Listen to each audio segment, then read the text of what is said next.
Welcome to selfdiscoverymedia.com, where we discover the communities that are making a difference in the lives of others.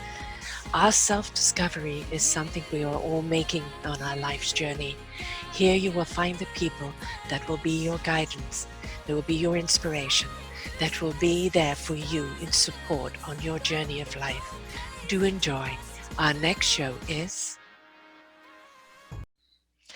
Good morning, good afternoon, and good evening, everybody. Welcome back to another edition of Your Health is Your Choice, right here on selfdiscoverymedia.com. I'm your host, Sarah Troy, and my wonderful guest, Megan Edge, back for the third time to share her incredible wisdom, is Megan Edge. And we're going to be talking today about building bridges between modern medicine and alternative healing. We're still in conversation with this of what is alternative healing, what is modern medicine. I think we're all in a little bit of confusion about what it's all about. So she says building bridges is learning holistic approaches to health and well-being by acknowledging the value and the shortcomings of both mainstream medicine and alternative healing. Building bridges between both approaches, disciplines, creates a healthier and more effective system of medicine and healing. The conversation is designed to empower us for you to navigate your current mainstream medical system, offering easy and enlightened solutions to common experiences, enabled you to see you have a voice that is heard, so your health needs to be better met. We'll discuss the phenomenon of the white coat syndrome. Intriguing. Challenge your beliefs about the cause and purpose of illness and disease for understanding your body's language, and learn how your health can be more simple than a physical hygiene. It's fundamentally about your emotional well-being.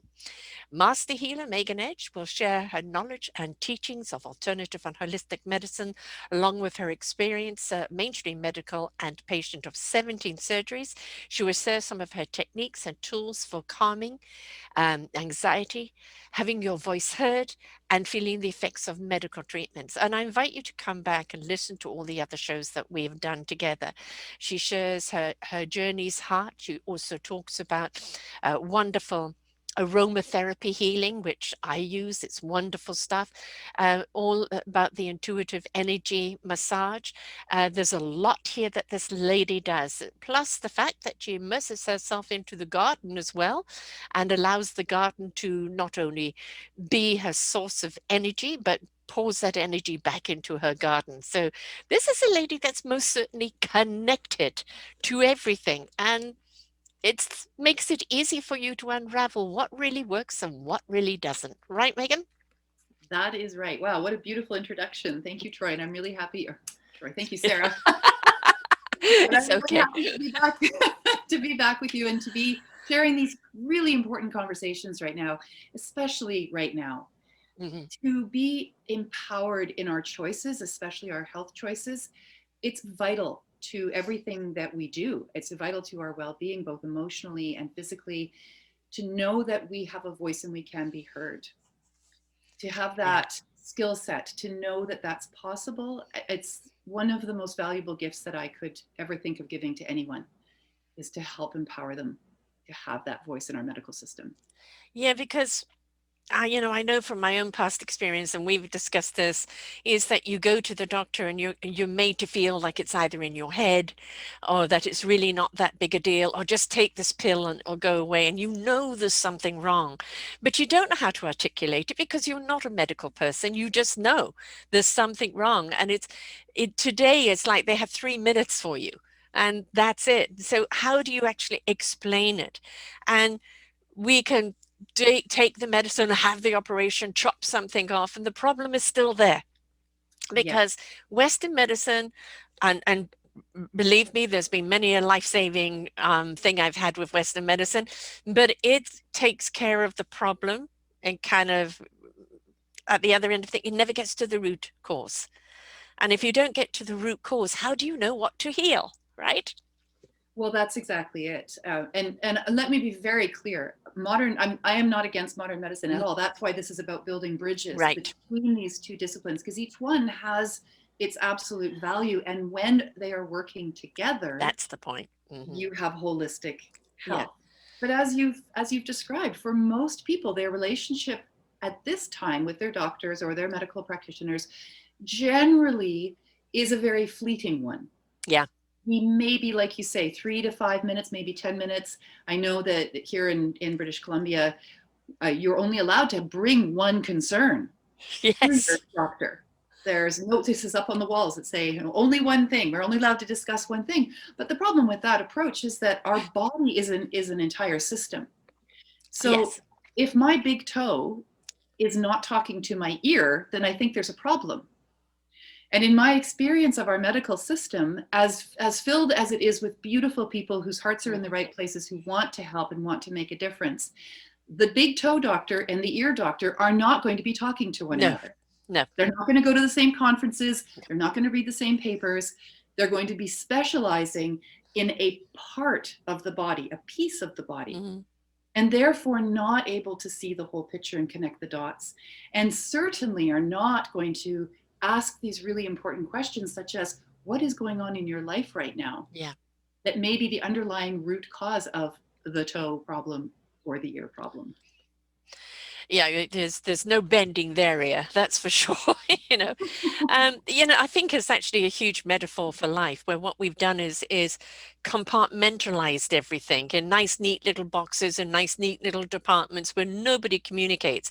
We see this time and time again. The FBI and the CIA and main force never communicate with each other. It's like they're constantly in competition. And a doctor, her ear and a big toe, what are you talking about? There's no connection there. But if we can look at, I did a wonderful show the other day on a brain trainer. And she was talking about the brain, which is our hard drive. It's what makes the whole body work, and that we're so busy about deprogramming, and about helping detox and everything else, that we don't realize if the brain is out of sync, Mm-hmm. so is the rest of the body. And so we have to look at ourselves as a whole. And it's very hard to find a medical doctor that does that. No, you do have some younger ones now that really do see, and there's actually a university that does that. It brings, it's the Western medical and alternative teachings, which is really a whole holistic doctor. And it's Mm-hmm. gradually happening, but in the mainstream, it's still that thing. How do you articulate what's wrong with you when you don't know how to articulate it? That's right. And who gets to the root cause of it so that you can stop it from being a problem? Well, and what I see is two things happening. I see that the patient is disempowered, and Mm, we'll talk about the white coat syndrome and what that's all about. yeah, I like that. Yeah, they're disempowered because they don't have a language, Mm, they haven't done their research, mm. and they have learned and they have been taught to give their power over Yes. to the doctor. And that is what the white coat syndrome is. I mean, let's jump into that right now. Mm, The moment that somebody puts on a white doctor's jacket, and especially if they add a stethoscope, their relationship with their client or their patient completely changes. And they are now authority. in a position of authority. Yes. And Yes. we give them that authority. Yes. My mother had a wonderful saying. She'd say, Megan, everybody puts their pants on one leg at a time. Hmm. I don't care if you've got a doctor, a Yeah. professor, or a Mr. or Mrs. in front of your name. We all get up in the morning and we put our pants on the same way. And that was an analogy for the fact that the person who is there to help you should be a team player for you, Yes. not someone who has a godlike status Right. and is then the one to make the decisions for you without you being in conversation with that medical practitioner. So on the patient side, there is a lack of confidence in the way in which we present ourselves and our conditions or our issues to the physicians. Now, on the physician side of things, at least as far as I'm aware, it's still the case in North America that most physicians, most doctors, when they go through medical school, maybe do a day on nutrition. 40 minutes, I heard. Yes, maybe they talk a little bit about the combination of stress and Hmm. heart conditions, for example, or obesity and heart conditions. There might be some of that connectivity done. And I know there are a lot of really curious doctors out there, which is wonderful. Hmm. But honestly, that should be the cornerstone of any medical training. Day one, let's get curious. Yes. Let's Yes. get curious about what's really going on for our patient. And how can we help them? How do we work with them? Now, what that entails, of course, is a deeper relationship Mm-hmm. between physician and patient, or surgeon and patient. And as you alluded to in your introduction, I have a fair amount of experience with Yeah. this Yeah. from the perspective of the client or the patient, having had 17 surgeries in my life. Um, and then I also have the perspective of a alternative, I call myself an alternative medical health practitioner, for the way in which I work with energy. I work with therapeutic processes of understanding and unraveling what the body is trying to tell us through the kinds of aches and pains that we have, and looking to the emotional and energetic sources of those aches and those pains. Mm. I've interviewed a number of people, and there was one I recently had on again, and her daughter was 1 pound. She was born prematurely, and they basically handed her the baby and said, like, there's no heartbeat here. This is not going to work." And she said, "Leave me with my child." And she, through energy, through literally kind of visualizing herself going in there and pressing the heart, Mm, she brought that baby back to life, who is now 9 years old and very, very rambunctious. And yeah. it's that I feel that in a lot of ways the Western medicine is so pressured for the next patient and the next patient. They don't have the time for that that vibrational healing that we are, as a mother, as a mother, we don't give up. We don't give up. We're always going to look for something else. And we know that when you actually do measure the energy around people who, do a prayer circle, or you're just there to give the energy, how it has an effect on the patient, it's still considered so woo-woo. But it should be the first or foremost form of healing, because if you look at it through the eons, that has been the healing. Well, that's just it. And when you look at the timeline and the history of the development of what we consider to be modern medicine here in North America, it's very young. This is a very, very young approach to health. Mhm. Maybe a 250 years, probably even less than that when Yeah, you really think about it. yeah. In, around the late 1800s, early 1900s, there was a real push to creating a scientific basis for our healing. And the problem with that, or I guess the concern that I have with that, is that there's a divorce that happens between the entire person, like we were talking about the holistic approach, and the compartmentalizing and the Mm. specializing of the elbow doctor versus the knee doctor. And Yes. it does a huge disservice to both the patient and the physician, in my mind. If the physician doesn't have a toolkit that is full of so many different ways that they can be of service to their patient, then that's a huge disservice to their own practice. Yes. Well, if you look at women used to be predominantly the healers, right? Mhm. And then when it came to Western medicine, it was men. Women can't take this. They'll be hysterical if they look at a genital, and it's kind of part of it. You wonder, is a power trip. Mhm. The misogyny stepping in, and this is a way of ousting the women up. But if you look at healing modalities through the thousands of years, it's generally been the medicine woman, Yeah. through the herbs, through the natural, through the energetic healing, through spending time with someone. There's a wonderful show, called The Midwife, Mhm. and it's a lovely show, but they've got to kind of, that's because it's set in the 50s and then into the 60s now, and it's now coming into the time period where people will go to hospital, have their babies, and it's lost that attachment of the midwife being with you. It's all become so like a manufacturing Yeah. thing of putting out, and it's taken away a lot of that, and yes, and it's fabulous if you can have a midwife in a medical setting, but it disconnected that wonderful process of giving birth by making it too clinical. And I Mhm. find that the medical world has gone too clinical and stepped away from the humanity or the heart of the situation by Yes. not listening to the patient. Yes, 100%. I agree with you. And we could do a whole other show looking at the history of modern medicine and the history of women in medicine. Yes. long and very illustrious history all over the globe, Yep. as you pointed out, of not only women being the midwives or being the herbalists, but women being the surgeons, Yes. being the physicians, being the scientists. There was a college in Italy. It was one of the very last colleges that was still available for women. It was in Padua in Italy, and I don't have the name off the top of my head, but I can find it so that we can share it with people. And this was a college for women physicians and surgeons as late as the 1500s. Mm-hmm. The Yep. 1500s. But when you look at the history that we've been taught, Yes. we're taught that that has always been the domain of men. Yep. And it's just simply not true. And as you point out, yes, there is a misogyny to it. Yeah. Yes, there is a control to it, because our health fundamentally is our innate right. It is Yeah. a right that we are born with to be able to have autonomy and choice over our health. When that is taken away from us, then we lose that autonomy and we are disempowered, and we are no longer are able to make free will choices for ourselves Mm. or our own health and well-being.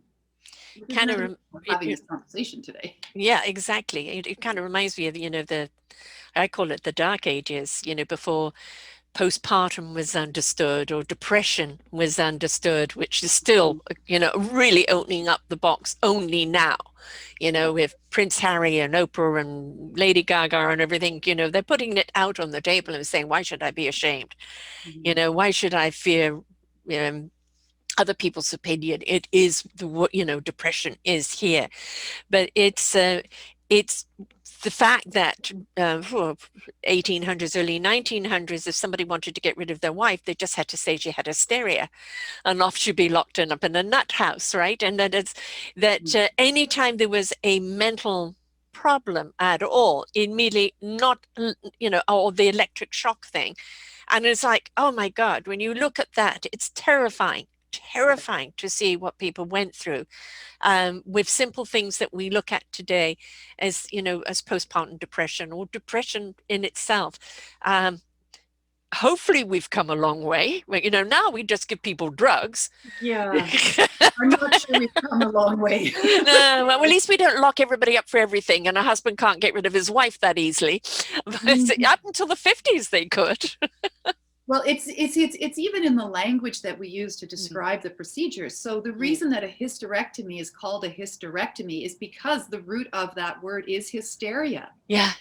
And the belief was that if you were to remove a woman's uterus when she no longer was of childbearing years, you could calm her down.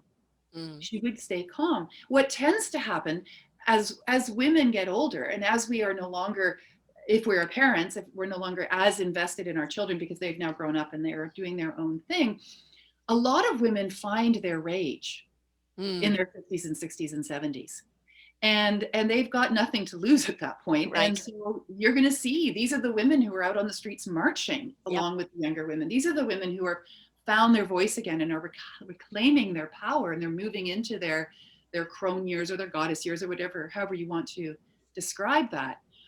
So if that makes other people uncomfortable, Hmm. i.e. the patriarchy, then what can we do to keep these women behaving properly? Yeah. Well, let's give them a hysterectomy. That's where the root of that word comes from. The Right. other one that I find so interesting, and as we're talking about midwifery and birthing and all of that, is a cesarean section. Hmm. So a cesarean section is called that because one of the first recorded cases of a woman surviving having her uterus cut open and the baby taken out, and baby and mom survived, happened to be the wife of Caesar. Hmm. I believe her name was Philippa. So why are we not calling it a Philippa section? Right. Caesar, sure as hell, heck, pardon me, did not give birth, nor did No, he have his he stomach had open. nothing to do with that. His work was done pretty quickly. Right. So when I went through that experience, my second baby, she was bum breech, and we had to make the decision of taking that surgery when it was offered in order for her to be able to be born healthfully, and me as well. And so I said to my midwife, and yes, I did have a midwife, I said to her, it's not a cesarean. Caesar doesn't get to claim any of this. Right. This is a belly birth. Mm. It is still a birth. My baby gets to be born healthy. I get to live through this. Wonders of modern medicine. Yep. Thank goodness Yep. that the hospital was there and I could have that procedure done. And I wanted to change what it was called. I said, it's a belly birth. And she said to me, that's brilliant. Can I use that? I said, absolutely. Yes. Yes. Use it every time. And I use it in my practice if I'm doing Mm. healing work for a woman who has had a really traumatic experience around that procedure. I've watched women's entire energy system change Mm. just by changing the word from a C-section to a belly birth. Yeah. It's more Right? It empowering. unloads Yeah. so much when we do that. That's one of the techniques around reclaiming Yeah. our autonomy and our empowerment when it comes to our choices around our health. I know when I first fell pregnant with my now 38-year-old daughter, the doctor asked me if I wanted a C-section. And I go, well, only if the child's life is at risk. Mm-hmm. And, it's a difficult birth, as most births are. As one doctor said, I'm allergic to pregnancy, just one of those people. My son, however, boy, if anybody should have been a C-section, it should have been him, or a belly section, because we nearly lost him. And it was horrific, totally horrific.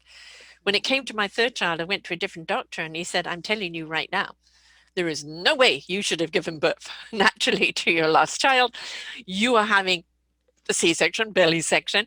And it was at that point, I knew that it would be too life-threatening to go through that. But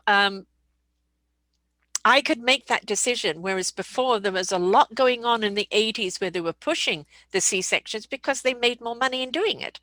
Yes. Right. So, and instead of, somebody being in hospital, my daughter just gave birth 6 weeks ago. She was 48 hours in labor. Mm-hmm. And, they just want you out of there, turn it over. Right. So C-section is easy. Book you to do next, and I don't think medicine at any time should be a convenience. No, and there's also an economy of medicine. Oh, God. Medicine is big business, and Yes. there are very esteemed physicians, doctors, researchers who have come forward and said, look, we actually do have a cure for cancer and for Yeah. HIV and AIDS Yep.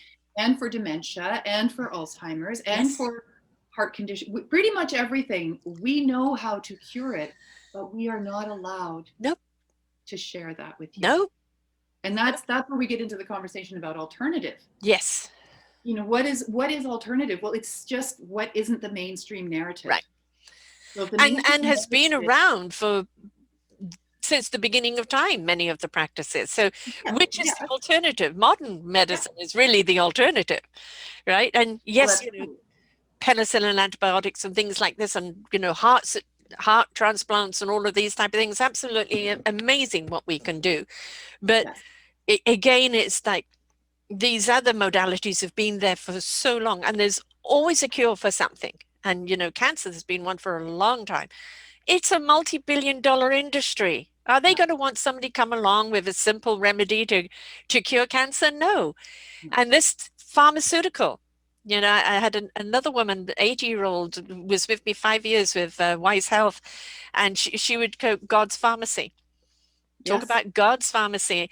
But when you're looking at the pharmaceutical industry, they're going to do everything they can to protect their industry because it is a multi-trillion-dollar industry. it is, and we're seeing this right now. Yeah. Without saying any of the trigger words that we're not allowed to say, it's happening right now, and It is. we can see it. I mean, I think you'd have to be blind to not Right. see the connection. If you follow the money, Yep. you can see exactly what's going on. Yes. And where there is information available about simple, easy, and some of them are modern medicines that have come well, I mean, all the medicines have come from the plants and minerals Right. at some point in time before they Yes. were synthesized. Inexpensive, easily accessible, easy to make, non-patentable, Mm. and they are effective. They work. But that information, as we're seeing all over the place, it's like whack-a-mole, so it pops up over here and then it gets pushed down, and Yes. over here gets Yes. pushed down. You've got to be really quick on the ball to find the information that you need to make an informed decision about what's going into your body and what choices you're making around your health. I had a very brave woman on the other day who talked about raw food diet. She had cancer and a few other problems.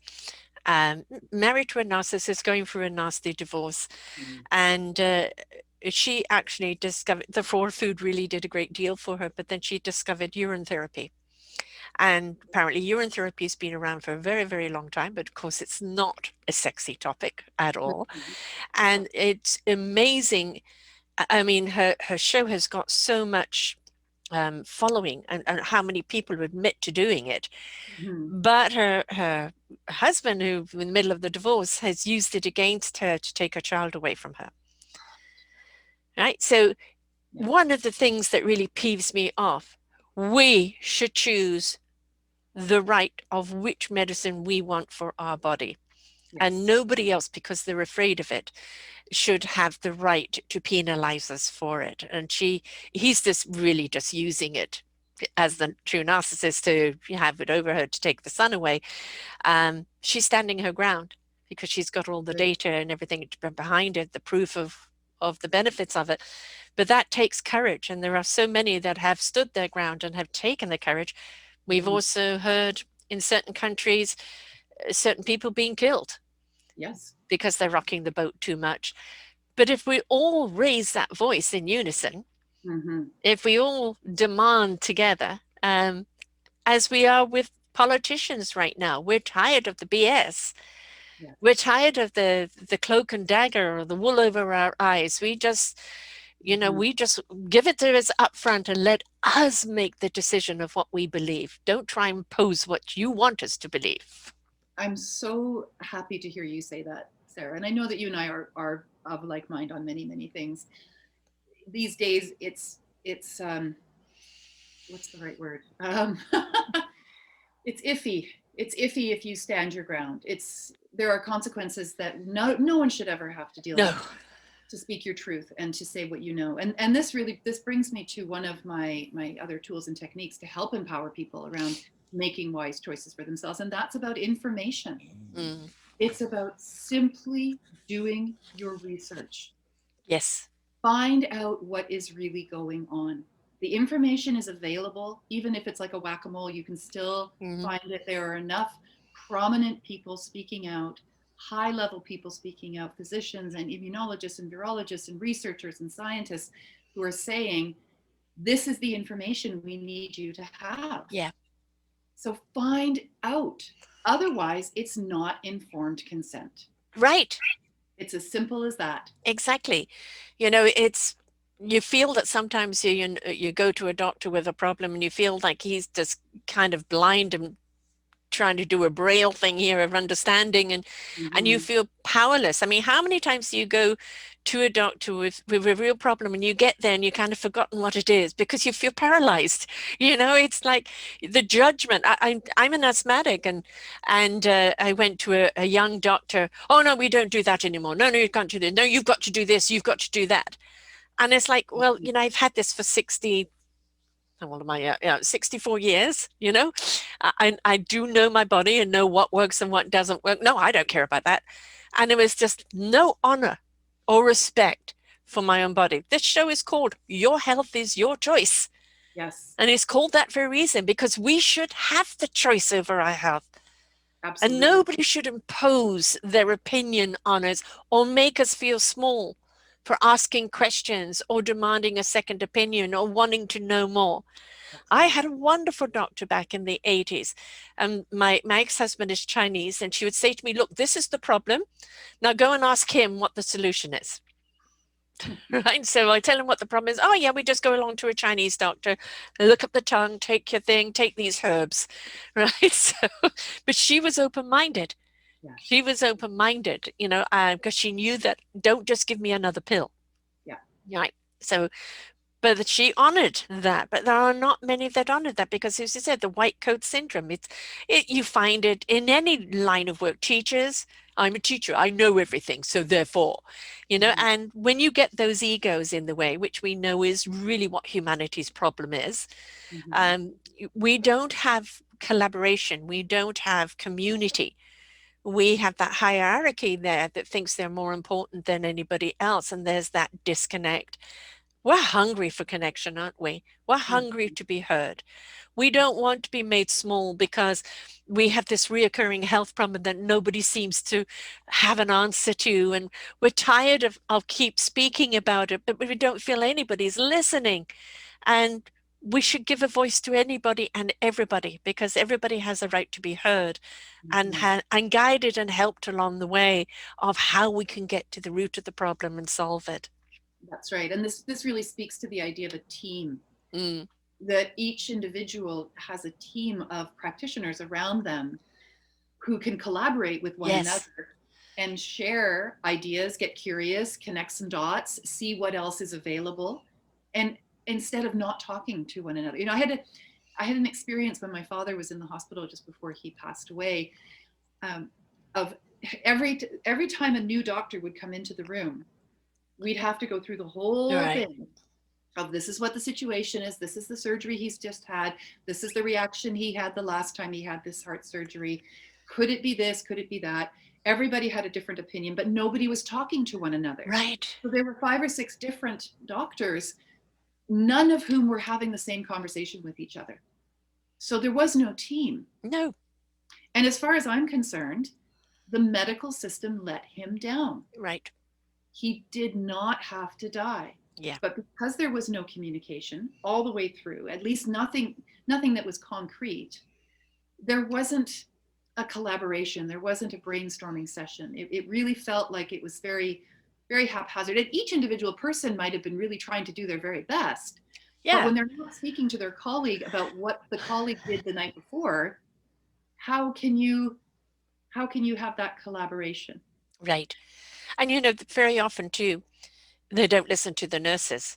And the nurses are there, hands on. They're there for that particular pain attack or that suffering, that they're listening, they're paying attention and they're just dismissed. I mean, obviously through this pandemic, we're looking at nurses and doctors and janitors and anybody else that works in the medical system as our heroes with what they're going through. And they're having to work together as a team because it's only through a team that they can save the lives. But we underestimate and we don't give enough credence to those nurses Mhm. that are really most of the time hearing the patients, of which, as you said, the doctor floats in, looks at a chart, da da da da, floats out. Yeah. So what we're wanting is for doctors to be more involved. Yeah. This is what it sounds like the request is please pay more attention and really listen to what I'm saying. Hear me when I tell you Yeah. that my toe and my ear are both hurting. Yes. Time. What's the connection? Yeah. Yeah. Right.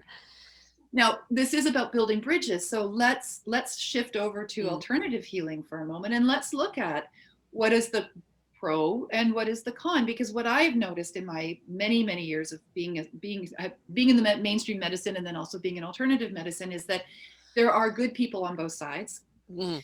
There really shouldn't Good be sides. intentions, good intentions. Good intentions and well-meaning and even well-educated on both sides. And there's also extremists on both Yes. sides. And I've met the extremist Mm. doctors in mainstream medicine who are just absolutely like this and not listening or hearing or anything beyond what they've been taught and what they believe they know. And I have experienced the same thing in the alternative Yeah. healing areas as well. So, how do we have a conversation between these two disciplines that allows that free speech, free talking, free ideas, free flowing, rather than being like this with each other, butting up heads with one another? And I don't know that I have the answer to that question. This is more of a rhetorical put it out there, but I'd love Mm. for people to really think about that. Yes. I think that I mean, you know here that in Victoria and on the island, we have like an 800 patient waiting list for doctors because we have so few doctors here. Mm-hmm. And in a lot of ways, that's forcing people to go and look for different solutions. And Yeah. you have so many beautiful healers here on the island because we're drawn here from that wonderful energy that is here and that sense of community and collaboration. Everything changes when the demand is there. So if we can come together as a collective, as a unit, as a team, Mm-hmm. and speak out and say, we are asking. for more collaboration. We are asking for more conversation. We are asking for that merge where we can respect each other in each other's skills. No hierarchy, no egos. This is my forte, this is my strength. How can we look at the patient? Because we know the more the minds, the more we're going to find the solution. Mhm. It's not one person knows it all. And if they do Yeah. think they do, then you're in trouble, Yes. right? Yeah. So I think that the demand has to be there from us, the patients, because Mhm. no change comes about while we're waiting for them to change. That's right. It comes about from us demanding the change, but that means we've got to be proactive. Now, it doesn't mean marching or protesting, but it means coming together as a force Mhm. and negotiating and conversationing, because every industry dies if it's not being fed properly. And if more and more people are going over to an alternative, then the doctors are going, well, where are they going? Yes. So maybe I need to have a conversation so there can be more of a fluidity between the modalities. Oh, sorry. I'm on my show. You're too much in demand. I think Ah, it is, we look at Black Lives, look at the Me Too movement, look at the environment. It's those people that are willing to stand up. mhm. They're willing, they're inspirational that becomes invitational. That's right. What they're saying is inspiring others. I hear you. You're articulating what I didn't know I could speak. I'm Mhm. behind you, and that gathering of that force gathers that momentum. And then as a crowd, it's not, I'm not against you, medical. I Mhm. am asking us to be in partnership together, Yeah. because I had a wonderful psychiatrist on one time, and she said, I've dropped the name psychotherapy into sacred therapy. Oh, I like that. And where it is, how can I understand the mind if I don't understand the heart and soul of you? Right. And how many doctors and even, alternative things, they're dealing with the problem, but everything stems from that heart and soul pain or anguish, or the brain being out of sync. Mhm. We're better when we're in rhythm with ourselves, when we're in balance, where you can't just take care of one thing and leave everything else out, because we're going to lose that imbalance again. So the whole of us needs to be addressed. So that means the whole of the practitioners need to come together as a whole and a collective on Which both is sides. what holistic medicine is all about. Therapeutic Yes. medicine is all about, and on that level of let's look at the whole picture. So we recently, my daughter and I went to see a naturopath. She's a neurological naturopath, so her specialty is on the brain and brain health. And this is for my daughter's functional neurological movement disorder, which appeared a couple of years ago for her.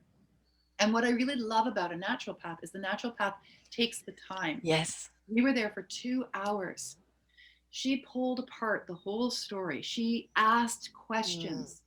She set that time aside. And yes, we paid for it out of pocket and it was not inexpensive. However, it was well worth it, Yeah. because otherwise, it's, as you say, it's a sort of 30-second, 3 minute, maybe 10 minutes if you're like. And my daughter does have a good physician who is willing to sit and listen to her and do what he can. But his hands are somewhat tied by the Yeah. medical system as well, because we have this system that's based on specialists. Yes. So the general doctor becomes the gatekeeper for our accessibility to the specialists, which is a bit of a messed up system as far as I'm Yeah. concerned. Especially to see any specialists is a year or more to go and see them. And by that time, the Exactly. problem has really deepened because, Mhm. the stitch in time, well, it's now a great big huge ladder. And what I've witnessed in the alternative medicine and energy healing worlds is a similar kind of um, categorization or compartmentalization. And I was surprised to notice it. I was surprised to observe it, because I did have this idealistic idea that if somebody was in alternative medicine, was open to the ideas of Chinese medicine Yes. or Ayurvedic medicine or energy medicine or herbalism and all of that they would just intrinsically have an openness. Mm. And yet what I'm seeing when I talk about the extremes on both sides is that there can be equally a narrow-mindedness Yeah. of focus, that this is the only thing. Reiki is the only thing. There's Yeah. only one way to do Reiki. Yes. Herbalism is the only thing. There's Yeah. only one way to do herbalism. And people can get caught up in that pigeonhole of it's my way or the highway. Right. When I teach my Confident Healer program, that's my 10-month healer certification program, we look at healing from all kinds of different perspectives. We do body language, we do energy healing, we look at the soul, we look at past lives, Hmm. we explore intuition, we explore different kinds of therapies like chakra therapy, aromatherapy. We work with as many different techniques Mm. as possible. And the intuitive energy massage that I've created, that healing modality, is a beautiful blend of things like Reiki and pranic healing and acupuncture and massage. And it's all brought together into that intuitive setting so that the practitioner learns to be flexible and open to whatever other ideas might be out there that can help primarily their client. And I came up against, in two different instances, a body of work where the practitioner was so determined that body of work was the only way things were going to be done, that they were unwilling to allow Mm. anyone who'd been certified in that process to have on their business card anything but that process. Mm. And I've seen that in a few different places. Why? Why can't I be a Reiki master and a aromatherapist and have both of those things on my business card? Right. One does not dilute the other. If anything, it brings everything up to a higher vibration. And it's the same between mainstream medicine and alternative medicine. Right. If you bring them together, Yes.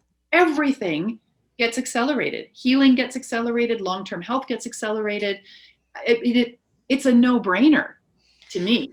Yeah, it's kind of like the Kentucky Fried Chicken syndrome, isn't it? It's that you only sell one thing.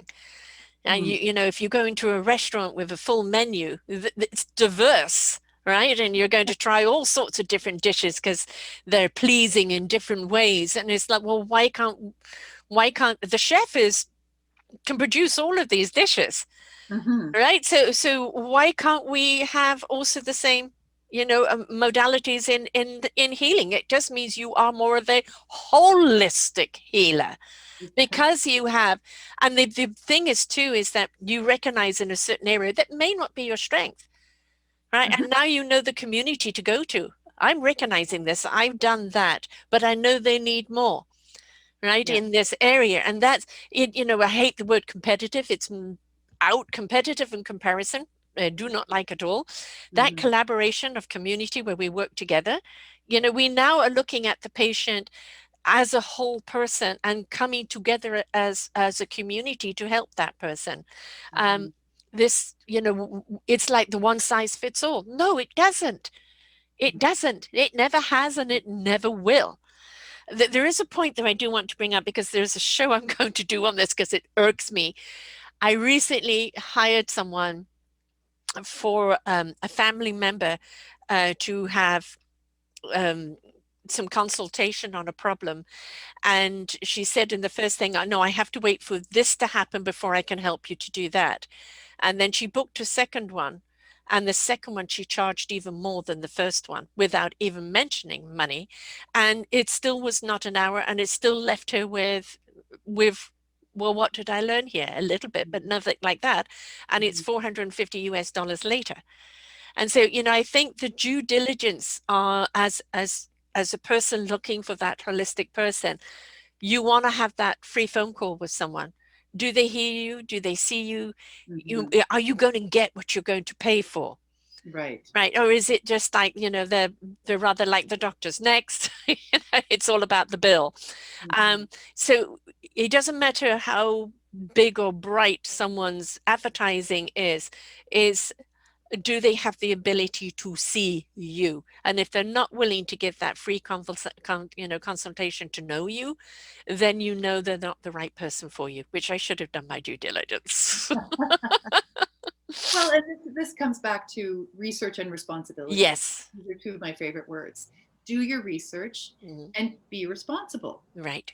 be responsible for your research, and Yeah. also ultimately be responsible for your own health and well-being. Yes. Because one of the things that we have been taught is to give that over to whomever is helping us, whether they're an alternative practitioner or they're a mainstream practitioner. We're still expecting them to solve our problems for us. Yeah. That's us giving away our autonomy Yes. and our free will, whether you're doing it to the psychic healer or you're doing it to the mainstream physician. It's the same process. That falls to the patient. Yep. That's the patient's responsibility. And this is why my approach is always about empowering. Mm. It's the foundation of everything that I do. I want to empower my clients to learn how to look after themselves so Mm. they don't keep coming back to see me. Right. You know, I want it's to. also training them, you know, how to ask the right questions. You know, and Yes. again, don't be apologetic. Why are you apologizing? You know, you're not meant to know it all. You know, the Yeah. practitioner is the person that's being trained in this. If you knew everything, Mhm. I've recently had to have my car fixed. I took it in to have wheel alignment and oil change, etc. $900 later with brakes and a bent this and a bent that. It's like, you know, obviously I was only looking at one part of the car and they had to look at the whole thing of the car. We'll do Mhm. it for our car, but how Yeah. come we won't do it for ourselves? And that's an analogy I often use when I'm really trying to demonstrate for someone how disconnected they have Yeah, become from their own well-being. yeah, I often use the car analogy. yeah. You know, a car is an entire system. Yes, And for it to run efficiently and effectively, everything needs to be working smoothly and working together. It's the same thing in our bodies. And this brings us to the conversation around body language. mm, So in the way that I teach my students, we look at what does it mean symbolically to the emotional experience when pain shows up in various parts of our body. So we bring in the whole learning of the discipline of the chakra system. And the chakra system has been around in many cultures for thousands and thousands and thousands of years. This is information that has been built on and built on and built on over eons. It has evolved with us. And even in separate parts of the world, the understanding of what's happening at the energy level in the body is similar because that's how we've made it symbolic. So we look at if you're having a lot of pain and discomfort in your reproductive organs or in your lower bowel, and then we apply the body language information around the chakra system, then we look at what does that area of your body represent? What does it hold in terms yeah, of your human journey? Well, it's the area that represents childhood, family of origin, mm, tribe, ancestors.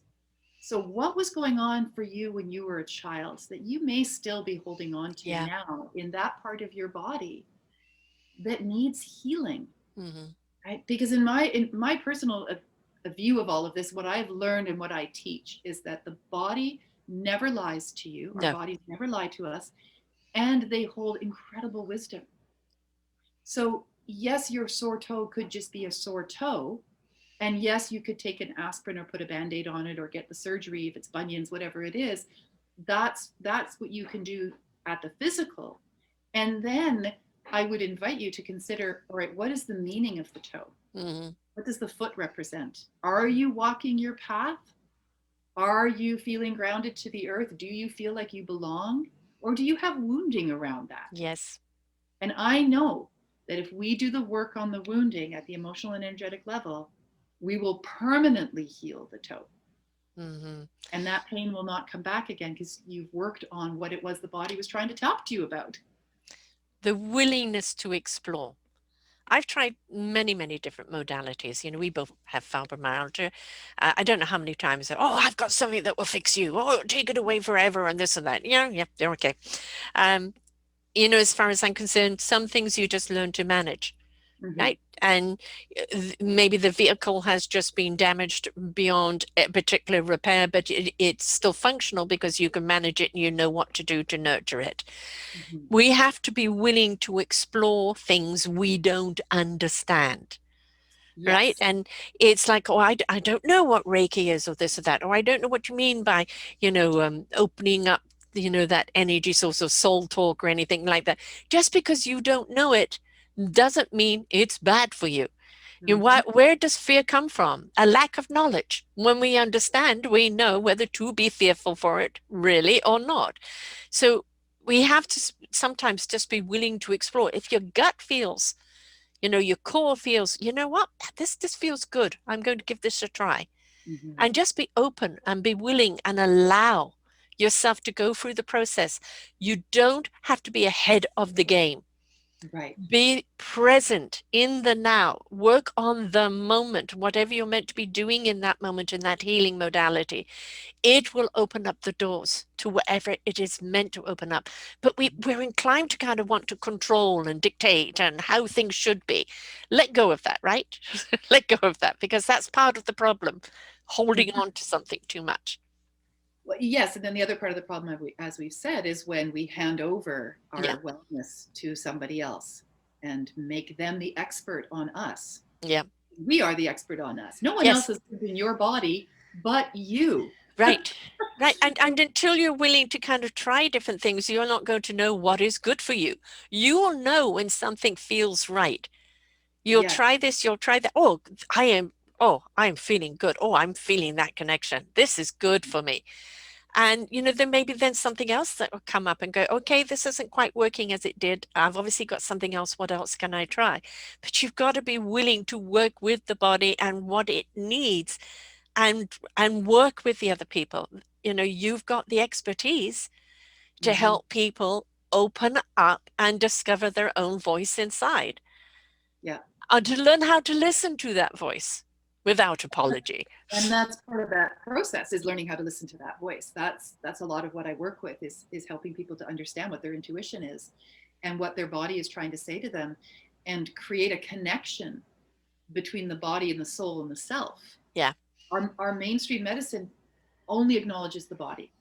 Hmm. And on the opposite side of the bridge, sometimes the alternative healings only recognize the energy or the soul and don't recognize the body. Hmm. So, again, there's that meeting in the middle, and let's look at both sides of this as if it were the same thing, which of course it is. Yes. It is your body. So, there's some really simple techniques that people can do to help them with that voice, especially if they really do have that white coat syndrome, Hmm. and feel like they just forget what they went there for as soon as they Right. step across the threshold and see the white coat. And that is to write it down. Yes. Look it up and write it down. So you've got a weird pain and it's in your abdomen. Okay, so look up abdomen pain. And I know there's a lot of stuff out on the internet that can be confusing and Yes. And don't go immediately down. I've got cancer, yeah, yeah. because the symptoms are the same. It's not about going down the rabbit hole. It's Yes. about looking at what could it possibly be, Yes.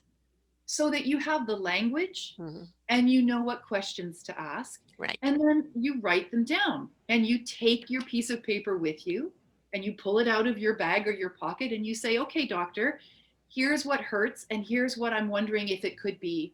Can we look at all of this together? Right. Right? Because then you're having a very different kind of conversation. If you come into the office and the white coat shows up and you just go numb and you Hmm. don't say anything and you just nod and you leave with a prescription, nothing's been solved. No. Nothing's been solved. No, now you're on the eighth antibiotic for the year and your whole system is breaking down because of it, right? So, That's right. yeah, it's That's that teamwork. it is our choice. We have to, just like we have to own our own choices in life in anything we do, our health is one of them. And Yes. you know how you feel. And okay, I am out of sorts, the energy is down, or this is down, that is down. Is there stress in my life? Am I worried about something? Have I not been eating nutritionally? If we were talking to a friend, we would be asking them these questions. So why can't we sit down and ask ourselves these questions? Hmm. Well, and I think part of that has to do with wanting to change or not wanting to change. Yes. There's a whole psychology of illness. There's a lot of benefit that we can learn, that we get when we are sick. Hmm. And so for a lot of people, they are their illness, Yes. and that is their identity. And it's scary as heck to lose that identity or Hmm. to lose that dynamic and that relationship with another person in your life.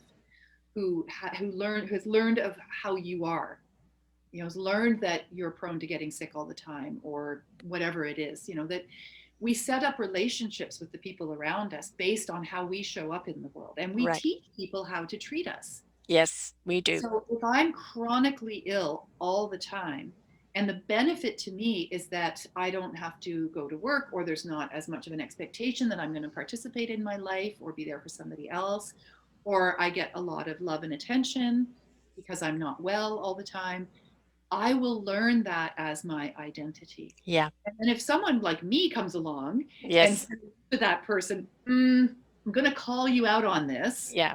on this BS that you're doing, I'm going to suggest that you really look at who you are and how you want to be in the world. If that person is my ideal client, then they're willing, ready, and able to make those changes. But if they're not, No.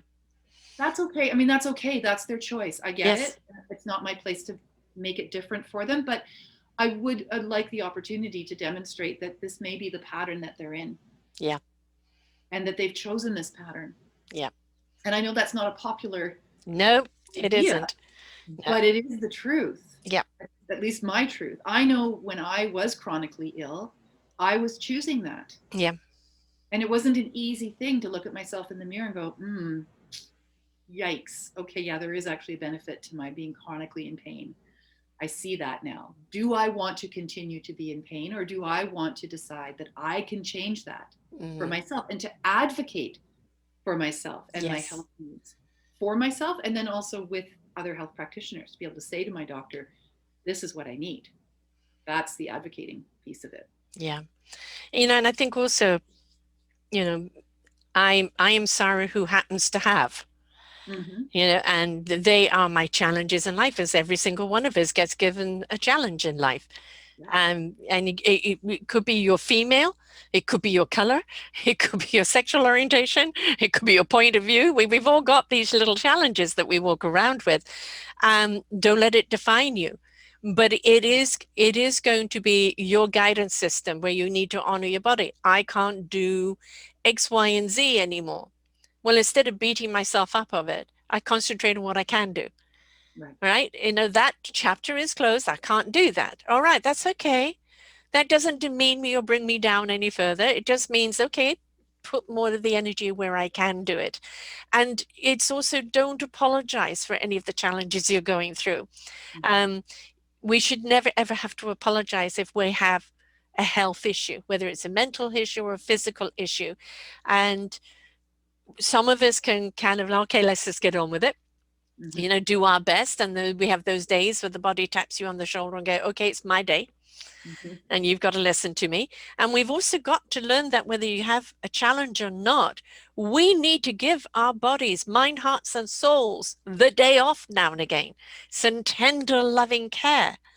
Because when we're inclined to demand too much of ourselves and Mm-hmm. we wear ourselves down, and that's when things start breaking down.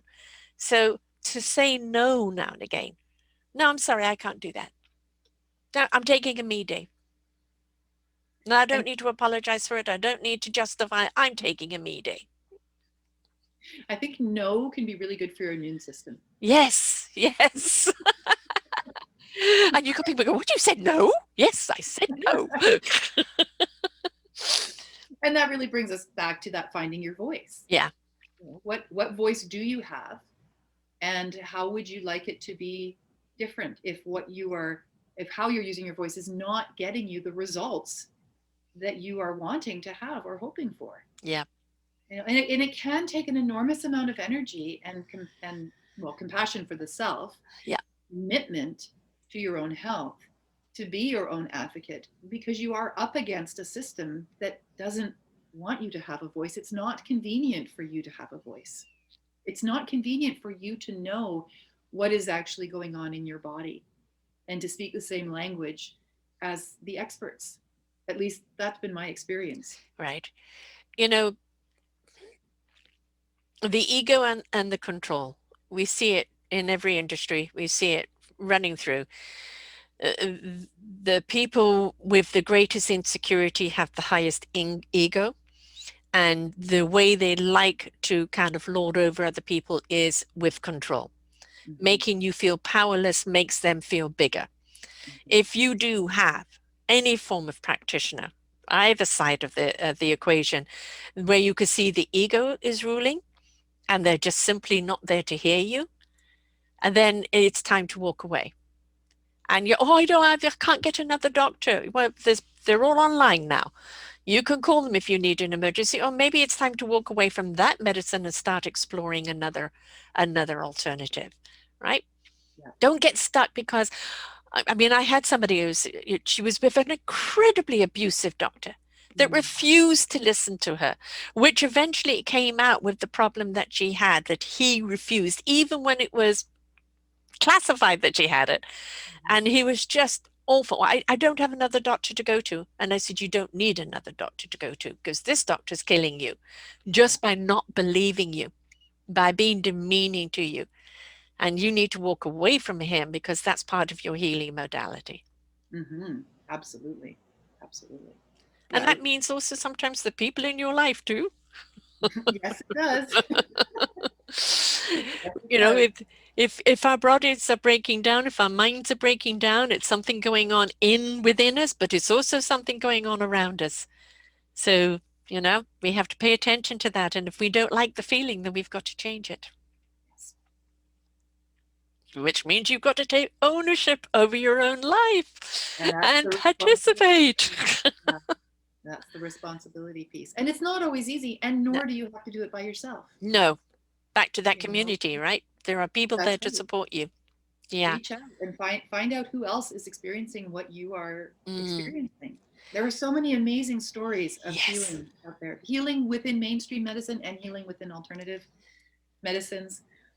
You can find examples of the cures. You can find examples of the solution. Yeah. The person who did in fact come back from Alzheimer's and dementia, Yes. the person whose Parkinson's subsided. If you look for it, you will find people who have had those experiences, those miraculous healings, when really what it is they're the person willing to do the work Mm, with themselves and for themselves yeah. and try something a little bit different. I had a student of mine, she was diagnosed with colon cancer. And when she was given the diagnosis, she decided, having done a lot of her training with me at that point, that she was going to do some of her own treatment. Hmm. And she found some ways of changing her diet, and she found some certain supplements that she'd learned other people had had success with. She did her research, and for 6 weeks she was on a very strict regimen of not only what she was doing for her physical body, but what she was doing for her heart and her soul, Hmm. and doing a lot of the healing work around that. She went back to her doctor, and the cancer was gone. Right. And her doctor said to her, "Huh, I guess the tests were wrong. Right. You Yes. never had the test must have been wrong." Right. Yeah. Yeah, there's a lovely story of somebody I interviewed whose brother was a co-owner of the Lakers. So their mother died of cancer. So she was very, very, cognizant of this. And she went to, I think, either into aromatherapy or herbs. I can't remember. They both got cancer. And the best money could buy. Well, after 4 operations, they irradiated him and killed him. Mm. And she went with a two feathers, an ancient Indian modality, took out 18 growths out of her body and took them to her doctor, who still insisted she needed a mastectomy. Yeah. So to just, if they're like that, walk away, walk away, walk away, right? Yes. Well, The, here's a technique that I wanted to share actually, to diffuse that energy, that dynamic between the doctor and the patient. If you're in the hospital and you're lying down on one of those hospital beds, mm, put it up. yes. Put it up and raise it so that when the doctor comes in, you are at eye level with Mm, the doctor. yes. So we did this one time. My husband and I were I was going in for one of my many surgeries, and we're in the admitting room, and we're just playing with the bed. We're just being goofy because that's a great way to, blow off steam or whatever. And I said to him, raise it up, raise it up. So we raised it as high as we could. I said, okay, let's see what happens. Let's see what happens when the doctor comes in, Mm. when the surgeon comes in. So the surgeon comes in and he looks at me like this because I'm now way up here. And I've got this big grin on my face. And he says, right. Well, if you're going to be up that high, you need to have the sides of the bed up. It's a liability issue otherwise. And I was wheeled into the operating room, sitting up like that. I came in like I was on some kind of wonderful float or something, you know. Right. And all the nurses were commenting. I've never seen anyone come into surgery like this. This is amazing. Love it. So I share that with my clients if they're afraid of what's going to happen, or if they feel like once they're in that institution, they become small again. Yes. Everybody else is so much bigger. Well, yeah, that's the perspective actually at the physical level. So even the playing field, and you can do it. You're not going to get in trouble. They're not going Right. to kick you out of the hospital. No, no. And You know, that's the way of taking back your power. right. We see an awful lot of medical shows, and I find that I can't kind of watch them because anytime somebody comes up with wanting a holistic or a different thing, it always kind of goes back to cultish, or they're doing the child harm, or and it's like, oh, will you stop pushing the Western medicine? Will you start putting in how they can work together? You could be doing a service to humanity by showing how the Western medicine and holistic medicine can come together and work together, instead of demeaning the holistic and just pushing the Western. And you kind of think, who is the commercials for this? Ah, yeah, pharma. Right. Yeah. So again, we say all the time, what you plant and what you water and what you nurture is what's going to grow. Yes. So, grow the possibility that there is always a different answer, and I'm willing to look for it. And Right? don't be afraid to take control of your health. Right. You're the Right. only one who can. Yes, exactly.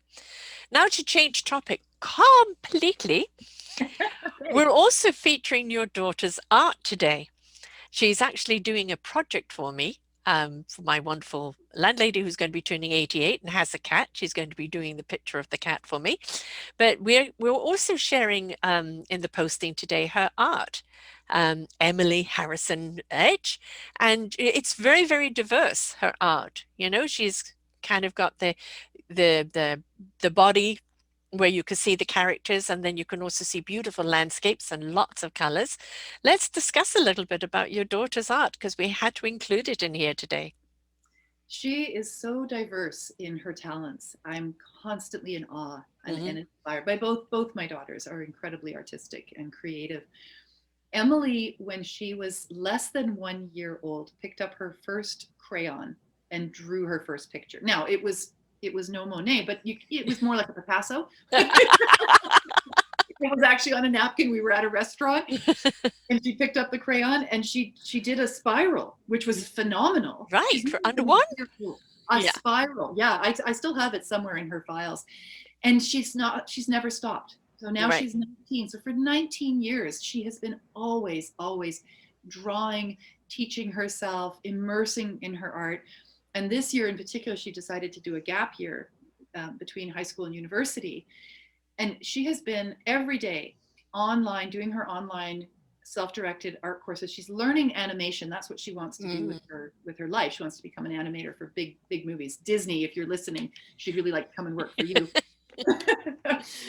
But at the same time, she's not pigeonholing herself into one particular style. Yes, I can Not see that. unlike my healing practice now that Right, I'm exactly. out. The apple hasn't fallen too far from the tree here, just a different form of art. That's great. So what she's doing for you, you've commissioned her Mhm. to do this beautiful painting of well, I don't want to give it away. It's okay. And She doesn't listen to my shows. It's of Mimi, who is actually knocking up the door right now. So, Mimi the cat. equally, she can do these. She does these beautiful landscapes, as you said. She does these beautiful houses. I've Mm. had her paint our neighbor's house over here on Main Island, and she did that beautiful picture of the back of the cottage. Yes, I saw that one. That One that, was great. and she just does it. I Yes. She just picks up a pen or picks up her paintbrush and she just goes. Yeah. It's And she's, she's not kind of what we call the one stroke artist. You can see, how she plays with color, how she plays with movement, how she plays with definition. And her I've got One, two, three, the five, and 10. I've got 14 of her pictures up here for people to have a look at. And of course, they can commission her to Yes. do any art for her, which is, one of the things what we wanted to do is kind of plug her today. And they can find her on TikTok, Tumblr, and Instagram. And when they come to your page, even just mentioning your name, Megan Edge, on selfdiscoverymedia.com, they'll see all of your other shows and plus the leading to your daughter's art. And it's the thing that and you with your own podcast and your own healing, we always find that one thing that is that healing. For some people, it's music, maybe dance, or maybe it's art, or maybe it's writing. But we'll find something that allows our energy to flow. And if you find that, don't look for perfection. You know, oh, I'll never be as good as. Forget about that. I want that out of your dialogue altogether. You're doing it for you. It's your heart center, it's your soul center, it's your pleasure.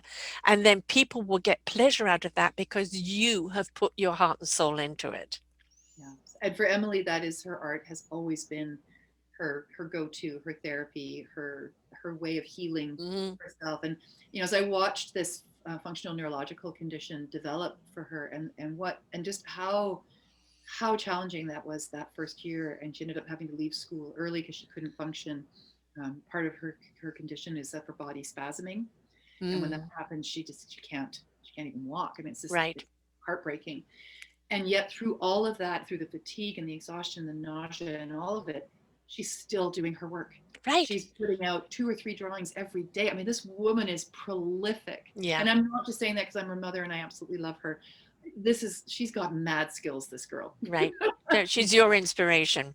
She is absolutely my inspiration. Yeah. Yeah. And that's the thing is that I love watching talent shows, and you'll hear a singer that's, technically great. That was really nice. And then you hear the singer that's singing from the gut, from the heart, from the soul, and they've just given you shivers, and they've just, you felt that. And Mhm. that's, the thing about the arts, it is that connection. But anybody that's passionate about what they do, those are the people to go to, because their heart is in it. Their soul is open to the information, to the knowingness. They're here to want to make a difference in your life. And those are the people that, feel them. It's not just about their credentials. Yes, they have a skill or a technique, but how much is their heart into it? Because if you know the heart is into it, you know that they're going to be able to serve you right. There's an embodiment Mm, that you feel with somebody who is really passionate about the work that they do, whatever that is, and how they show up in the world. yeah. That you feel it in your body. You feel that draw to that authenticity that they have, and those are the most amazing people. Those are the Yes. people to surround yourself with. Yes. In any aspect of our life, whether it's the medical, holistic, or anything in life, because, the healing isn't just like, having that dialogue with your inner self and working through what you need. It's a constant. It's a constant being engaged, being immersed in the right energy, because Mhm. it's very easy to go back to the problem. It's like an elastic band, it will snap back if you Mhm. haven't severed the band and if you're not continuing to do the work. Now, it doesn't mean it's as hard as it was in the beginning. It becomes just something that becomes part of your lifestyle, but Yeah, it's a way of honoring who you are so the best of you can come out and be of service to others. absolutely. I agree 100%. So I know that during COVID, your practice kind of took a back seat because it was hands-on, and that you went into beautiful developing of gardens, which is again, again those beautiful planting of things and the richness of the soil and allowing things to grow is very, very healing as well. But what are you doing now, and what are you offering out to your people? Well, one of my focuses has been over the last year and a half learning and teaching myself about tree medicine, about Mm. conifers. And we are so fortunate here in the southern west coast to have these amazing Oh, forests around us and these incredible trees. And many of the indigenous peoples in Canada referred to the conifers as the tree of life yeah. because there is so much medicine in the needles, in the resin, in the bark, in all of it. And the properties of these constituents, like the needles and the resin, are things that are really pertinent right now. Mm. There are things that are like anticoagulants. There are aspects of the trees that are anti-mucus, so they help to dispel mucus in the lungs. They help to support the lungs. Antiviral, antimicrobial, antibacterial. I call them all the antis. Mhm. Yes. And to a degree, all of the conifers have these, and then some of them have them in different kinds of levels. So Right.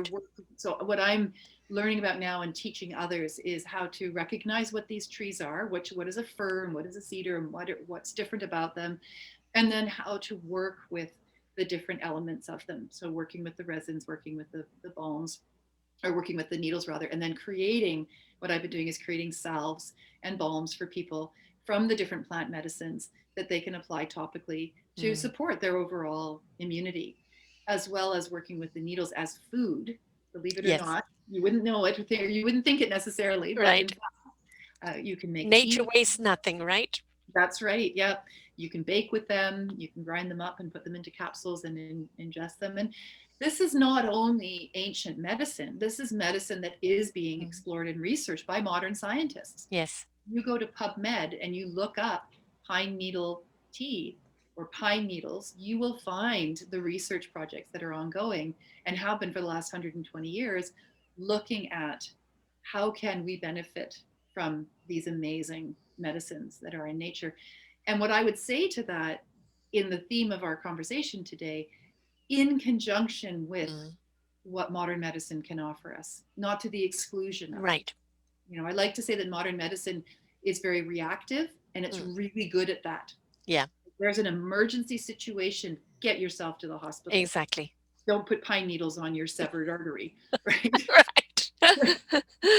But then on the other hand, for your healing, Yes. let's work with the salves. Let's work with Mm. the anticoagulants. Let's get the bruising down by putting the salve on. And I've seen it with my own eyes. It's phenomenal how quickly it works.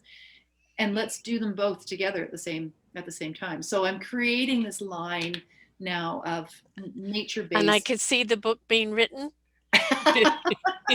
as you speak. There's a You're about book the in third, that. yes, yes, yes. You're about the third person to tell me that. Yes, sorry, that book is needing to be written. Yes, yeah. Well, and as I learn it, and as I work with it, and then as I see anecdotally the results of people working with my products, Mm. there's the story of Yeah, how to do this and why you're in why research right now. that's right. I'm in research right now, but I am selling my products as well. Mm. It's very much on a personal basis. So if somebody knows that I'm doing it and they reach out and they want to purchase a salve or a balm, I've got them all made up and everything for people to work with them. They're not online yet. Yet. I'll get there, but they seem to be flying off the shelves without even Yes, having to right. be online. Because as you identified, people really are looking for Yeah, alternatives yeah. And to. there's that willing to try. The other thing I think that's really, really important for people to know, if you get sick and you take an antibiotic or a painkiller, there is kind of a quick reaction to it. When you are going to be taking any form of alternative or holistic medicine, it's got to go in there and undo the problem before Mhm. it can start healing the problem. So it can take up to 3 months before you start seeing some real change because it's working systematically, cellularly at, removing where the barrier is, and then the healing can start to reboosting it. Don't look for a quick fix. That is true. Although I will say, in my own experience, especially working with the tree medicines, I have seen some pretty phenomenal immediate results. So my elderly neighbor had a cut and a bruise on her arm, and the whole thing had gone into a big contusion, and she had this massive Mm. bruise. And she came to me for some of the fir resin salve that I had made, and I said to her, "Let's just try it. At the very least, it'll be nourishing to your skin." She came back 6 hours later, and I'm not making this up. I couldn't make it up if I tried. She came back 6 hours later, running back, and said, "Look at my arm." And what had been a deep burgundy bruise Hmm. had turned to a very light, mottled, greeny color. Right. Within 6 hours, the anticoagulant nature of that resin went to work on her arm. And within 3 days, that bruise was gone, and she'd had it for 3 weeks. You know Now, about the boiled egg treatment, don't you?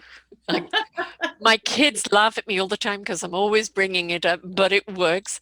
And you hard-boiled an egg, take the shell off while it's hot, and apply the hot egg to wherever the bruising area is or the swelling, and it takes it from that first stage to the last stage.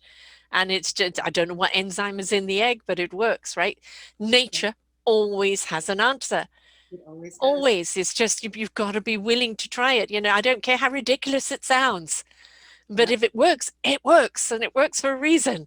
that's right. That's right. And honestly, at the end of the day, Sarah, I don't really care what somebody does Yeah. to help themselves as long as they have helped themselves in Yes. some way.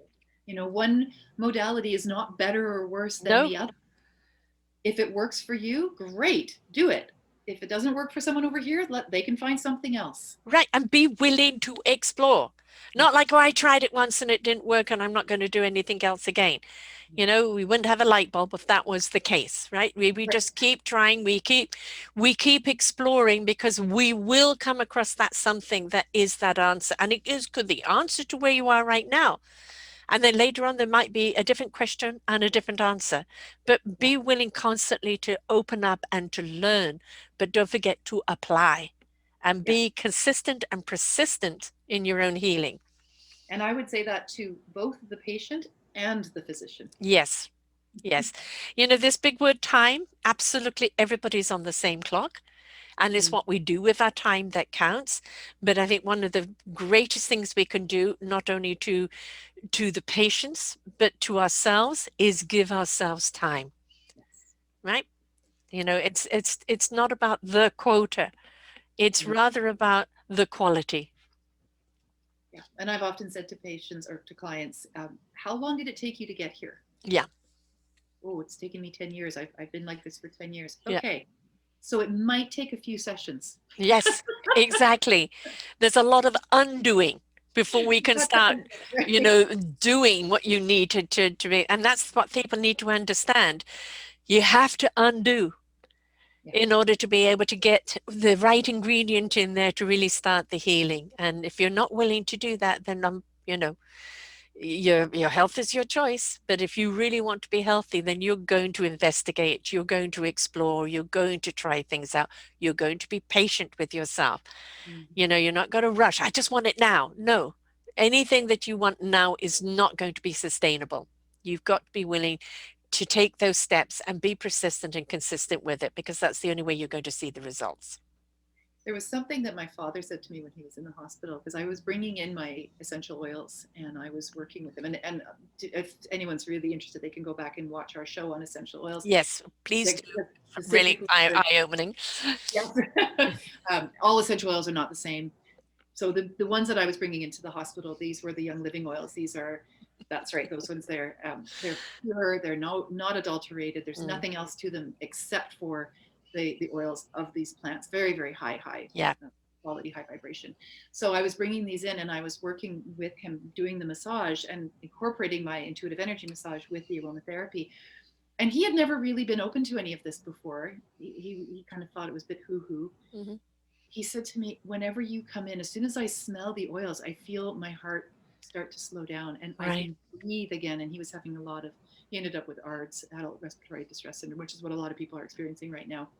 Um, and he said to me, I would love to see people like you Mm. in the hospitals Yes. doing this Yes. energy and aromatherapy for patients like me. Yeah. And in the end, I didn't save him. It wasn't my job to do that. It wasn't my role to do that. But what I was able to do was to make it easier for him. Make it more comfortable. And not Yeah. just for him, but for everybody around him. Right. Because what was interesting is the nurses came in and spent longer with him Mm. because they liked how the room smelt and they Right. liked how they felt when they were there. Right. He did actually get better care because of something like that. So there's all Yes. these connections. Yeah. Yes. So hospitals.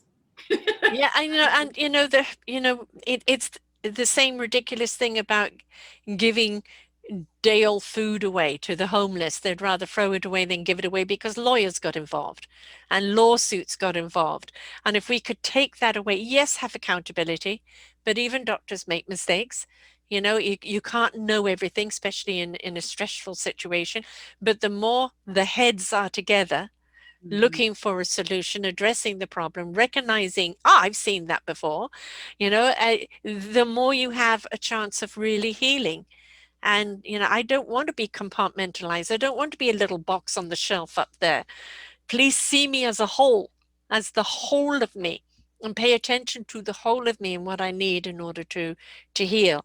And then, as I said, the responsibility of us participating in our own choices, our own health, our own life. And if you can't honor yourself, please don't expect someone else to honor you. Mhm. Yes, very wise. So the next show will be on the book of trees.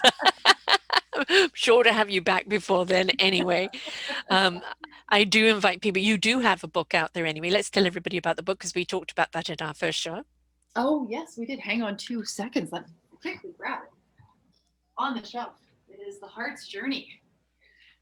And it's more than a book. It is a whole box set. And Mm, it's a healing tool, is what I like to call it.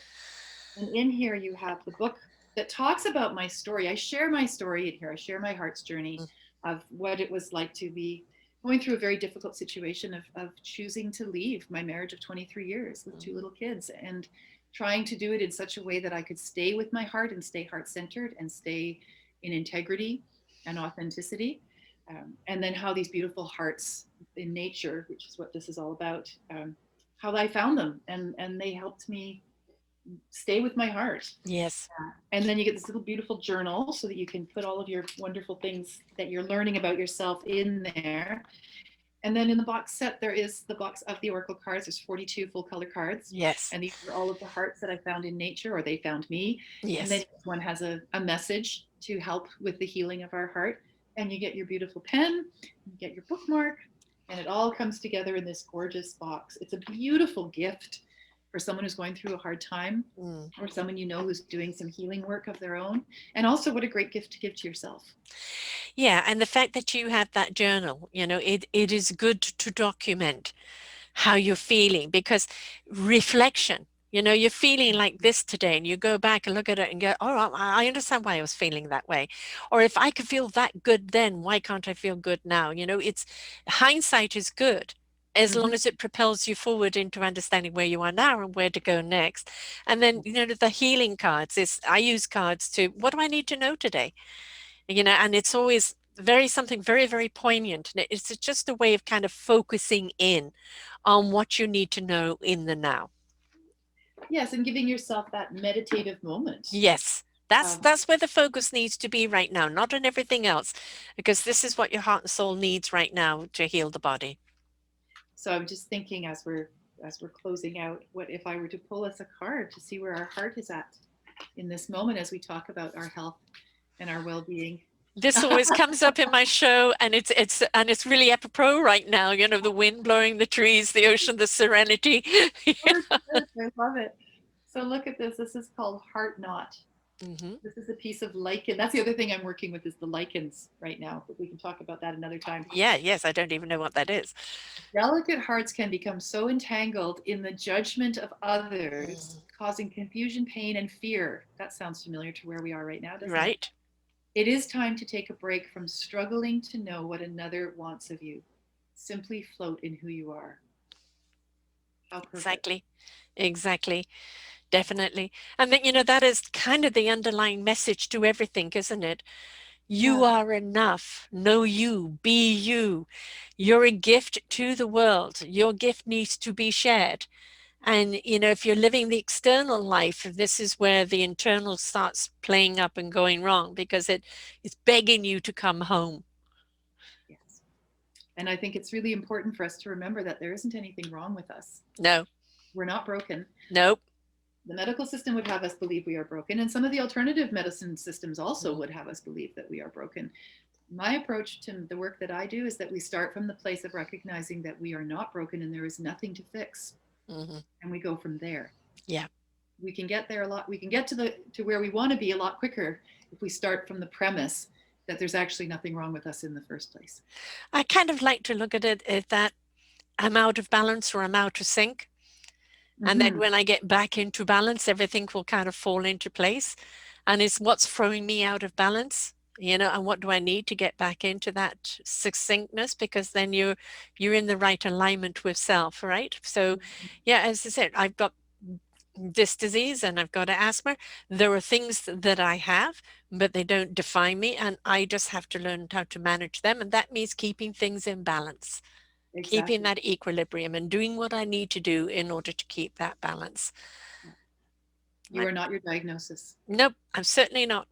Yep, it's just, what, a package I have to carry around.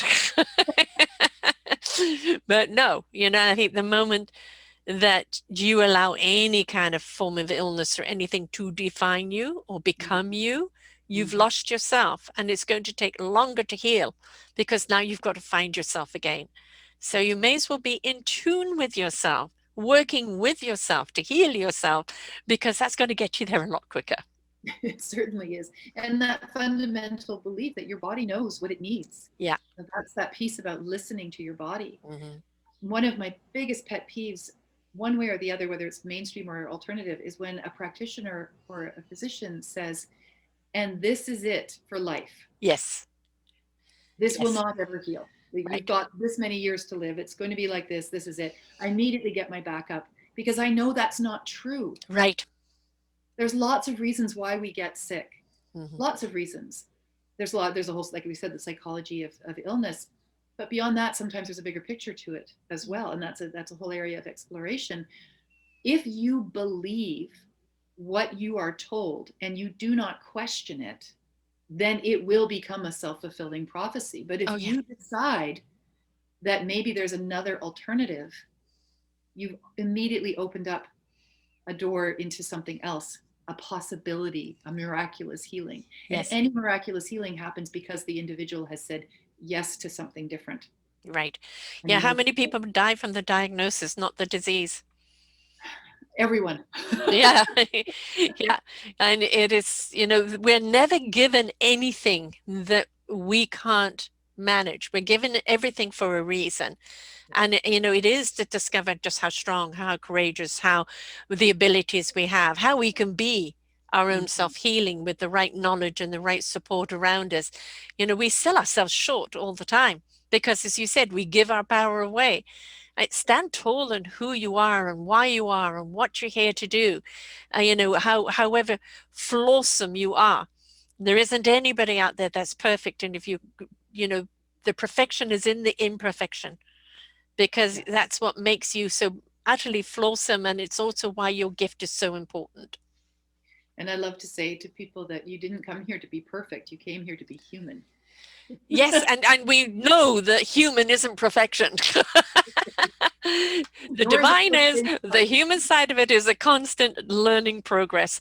But it's not about the destination. It's about each day being a gift of life. And then, seeding and watering and nurturing the seeds of today that can grow for tomorrow, and living in wonderment and excitement of what tomorrow is going to bring, right? Because that's always exciting. If you look forward to what's possible, what's possible, then that's always going to keep your energy up, and it's going to allow you to see the things in front of you that are going to be part of that healing equation. And get curious. Get curious. Yes. I love Yes. getting curious. Why did I cut my toe? I'm curious about that. What about that? Or whatever it happens to be. If we ask Exactly. why, if we critically think about things, and if we ask the who, what, where, when, why, and how as things show up for us, we open up an exploration energy that otherwise isn't there, Right. and that's what creates movement. Is Yes. that curiosity energy? Yeah. Do not settle for, well, it's just the way it is. Hmm. No, why is it that way? Because nobody bothered to change it. If you don't like it that way, be the change you seek. On that note. Now that we've solved all the world's problems. Exactly. It's about community. It's about taking responsibility for your own health. It's about opening up to all the different modalities out there and being willing to try them, and to be able to speak in authority to your doctor. This is my body. I know it. I'm asking you to work with me, not lord over me. so important right now more than ever, I believe. more than ever, more than ever.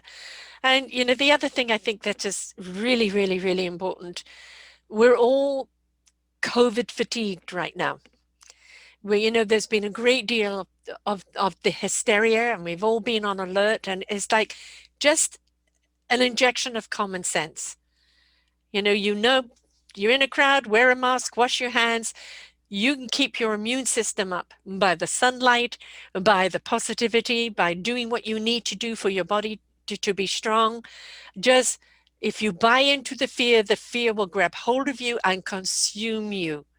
So, it is be kind to yourself and to everyone else. And you will see that is part of the healing modality as well. Well, absolutely it is. And in truth, you cannot make an informed decision when you're in fear. No, you can't.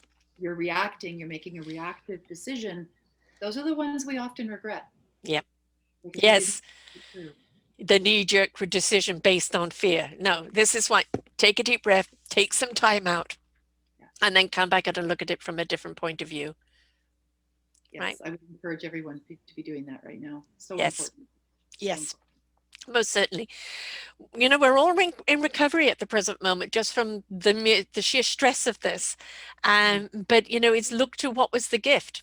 The gift was of reflection. Am I where I want to be? Am I doing for myself what I should be doing? Am I going in the right direction?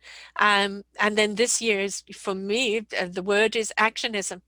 This is Mm. the year to take action in that redirection, in what you plant and what you water and what you seed, and your core why. Why are you doing this? If it's for everybody else, forget it. And Mm. do it for yourself, because you are enough and you are part of the ingredient that is needed. So always there is a gift, even in tragedy, and it's look to what it is and honor it and move forward with it. Absolutely. Always a delight to have you on here, love. Always, and we will be doing this again soon, and then with the book, because I know it's going to be written. I've seen it. It's tree medicine. I've seen it too. Yes, yes, it's got to be written. It has to be. Nature does not give us a health problem without there being a health answer. Hmm. But it's also, right now, my show this week was about spring into summer. And it's, if you can immerse yourself into the kids riding the bikes and people rollerblading and doggies chasing balls and paragliding over the water, and just the sheer joy of being out in the sun and the Hmm. laughter and the nature as it all awakens up, that's already going to be a huge dose of medicine in the right direction. It is, and your body will respond. Oh, yeah. Your Oh, body yeah. loves to be taken care of. Yes. It loves it. Yes, you are not being selfish by taking care of you. It is imperative that you take care of you. You can't give of yourself if you're depleted. The more abundant you are, the more you have to give other people. Exactly. So Exactly. take care of you. You hear that, everybody? Take care of you. Right. Put yourself in the center. Put Yep. yourself in the And center. reach out to Megan. Listen to the other shows, read her book, get those cards, and reach out to her. She's willing to have a conversation to see if there is a lovely match there. You have no idea which of those modalities are going to be there for you, but reach out, because she comes from the heart. She also comes from the soil. Literally, for her, it's that soil, those trees, those roots, that vibration. She is immersed in nature, and she brings that natural nature remedy to the equation as well. And having known you for quite a long time, it's I know this person is really, really, really true, coming from the heart and the soul, and she really has good intentions to make sure that you are the healthiest you can be. So thank you so much, Megan. Thank you, Sarah. It's been a delight. I look forward to our next one. Yes, and don't forget to look at her daughter's art. It's there on the show page. When you go to Megan Edge at selfdiscoverymedia.com, there will be a link to the page with all the art on as well. So until next time, folks, remember, you are the answer. You've just got to step into it. Bye for now. We hope that you enjoyed the show. You will hear many, many shows here on selfdiscoverymedia.com. We have new shows for you out every week. Just find them on our podcast or What's New. If you feel that you have something to share that makes a difference in the lives of others, or you too feel that you could be a host, please contact me at info@selfdiscoverymedia.com and we will be glad to speak with you. Have a wonderful day.